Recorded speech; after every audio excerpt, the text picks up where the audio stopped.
And where do we start, Julia? Why is Penn Station so difficult to navigate, especially for an unfamiliar visitor? Well, one thing I was surprised to learn, I expected to find as I investigated the signage at Penn Station that the problems were problems of design. But in fact, the problems there are really almost problems of bureaucracy or the power structure of the station.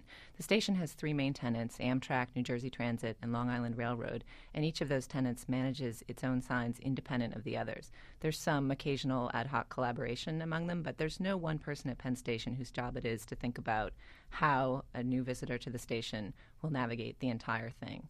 Can you walk us through the journey a little bit that your slideshow tabulates from, I guess it was the one train, and the person got off at 32nd Street?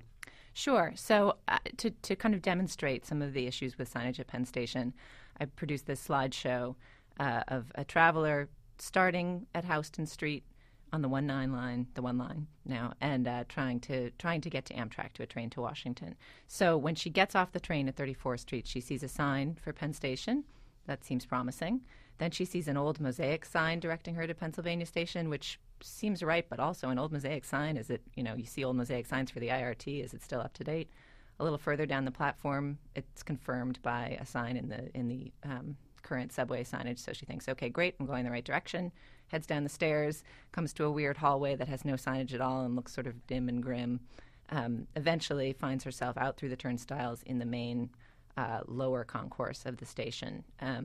There, she's confronted by a choice. She sees one arrow that kind of bears off the main concourse and says Amtrak, and then she sees another arrow right across from it that says, no, keep going straight down this long concourse, and you'll also get to Amtrak.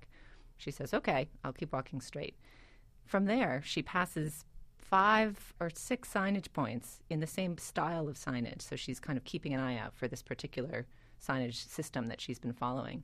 And the next 4 or 5 signs say nothing about Amtrak. So the first one she thinks, am I still going the right way? I'll keep trying. Next one she thinks, man, did I do something wrong? By the end of the platform, she's thinking, God, I've got to turn around. My train's about to leave. She's rolling her wheelie bag through crowds of people. She's feeling very agitated. Finally, eventually, at the very end of the hallway, she sees a sign for Amtrak and follows it up a little set of stairs to the left, comes up onto the Amtrak concourse, and is greeted with what? A big sign saying, welcome to Amtrak? No, a big bright sign saying Auntie Anne's Pretzels. And only beyond the bright neon Auntie Anne's Pretzel sign does she see the departures board.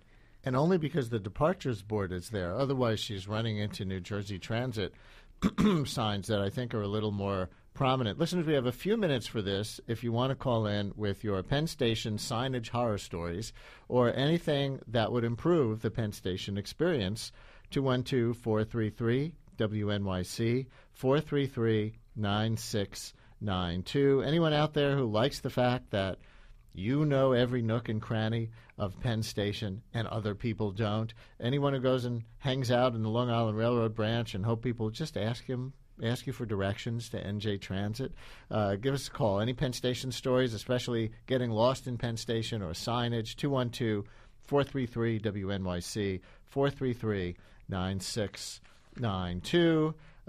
For our guest from Slate, who is doing a 6-part series on signage, Penn Station being perhaps the least best example, 212-433-9692. And it's really true. I know Penn Station pretty well. I have family in both New Jersey and Long Island, so I'm taking NJ Transit, I'm taking the LIRR. And if you enter from the 7th Avenue side, from the number 1 train, you walk down that whole long LIRR concourse, and you're really not directed to Amtrak until you get almost all the way to the 8th Avenue side. You really have got to know where you're going. Otherwise, you're just going to think you're already on Long Island, because it's Long Island, Long Island, Long Island. Who has the best signs, in your opinion? Long Island Railroad, NJ Transit, Amtrak, or the MTA at Penn Station? That's a tricky question. I mean, I think the Long Island Railroad signs, because they're related to the subway system that New Yorkers use. So for New Yorkers using Penn Station, they have a certain authority. We're trained to look at those signs in the Helvetica, the white Helvetica font on the dark ground. So we kind of trust them. We have a certain authority. They have a certain authority as we look at them. New Jersey Transit is the most recently renovated concourse in the station, and it has sort of a genteel feel in that concourse. Its signs, however, are fairly small. They're a little bit hard to read. So it's thoughtful, but not necessarily as user-friendly. Donna in Summit, you're on WNYC. Hi, Donna. Hi. I just wanted to say when I first started commuting, I was so excited because I would get to take the train, and I thought that was such a great idea. And then I went to Penn Station, and I got so incredibly lost that I had no idea where I was going. And I took the train for about 2 years, and now I just simply don't take the train anymore. I drive in because Penn Station is just such a nightmare. Donna, thank you. Johnny and Merrick, you're on WNYC. Hey, Johnny. Hey, how you guys doing? All right. Well, I think the Long Island Railroad, they definitely confuse things also with the track changes, which happen, on a daily basis. So not only are you battling signage that's not accurate, but you're also dealing with their constant changes. And if I'm not mistaken, wasn't that Penn Station just a temporary solution? Well, it was a replacement for the older Penn Station, which I guess was around 51st Street, right? And no, it wasn't. It was in. What am I saying? It was in the same space. But it was torn down in 1965.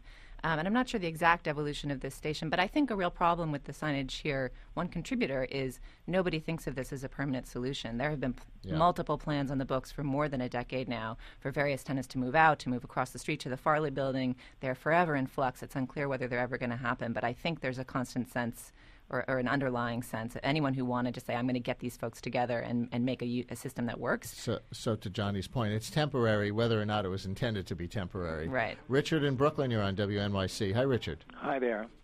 I use Penn Station when I go either to Washington or Boston. I go on Amtrak. Mm-hmm.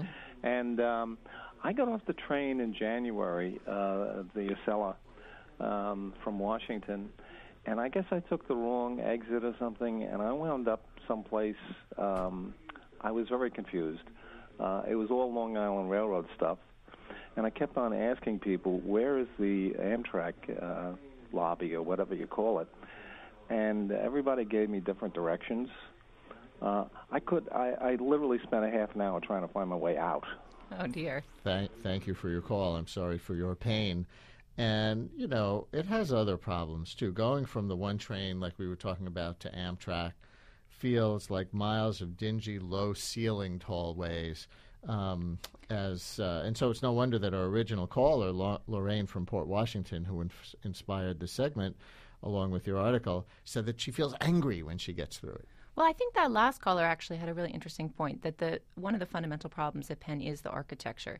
There are so many entrances to the station that even if you did have a design team thinking coherently about how all the sign systems could work together, it would be difficult. It would be a real challenge because, as the last caller said, you can come up on any number of stairwells from any number of tracks into a jillion entry points for the station. And are you going to have a map kiosk at every single one saying, here, orient yourself, here's the entire station?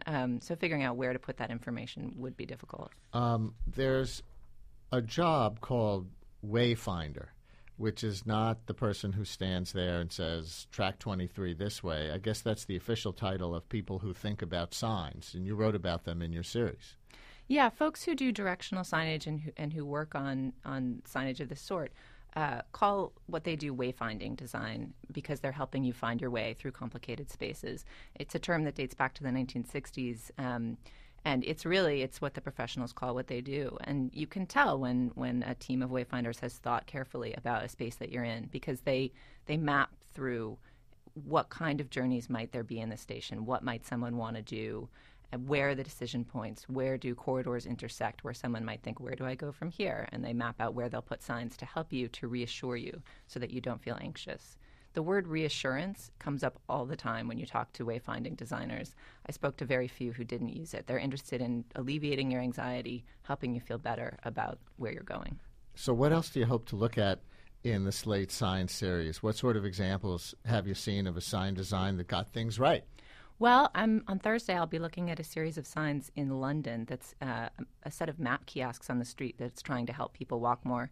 And next Monday I'm working on a piece about exit signs. There's an international divide over what exit signs should look like, and designers in the rest of the world think our bright red exit sign is completely bonkers. All right. Julia Turner, Deputy Editor at Slate. is writing a series about signs. You can see it at slate.com, or if you're on our site, you can go to the Brian Lehrer Show page at WNYC.org, and we have a link. Julia Turner dancing on Penn Station in the article that's up right now with a multi-frame slideshow showing one traveler's nightmare journey from the number one train to an Amtrak. Thank you very much. Thank you. Brian Lehrer on WNYC. More to come.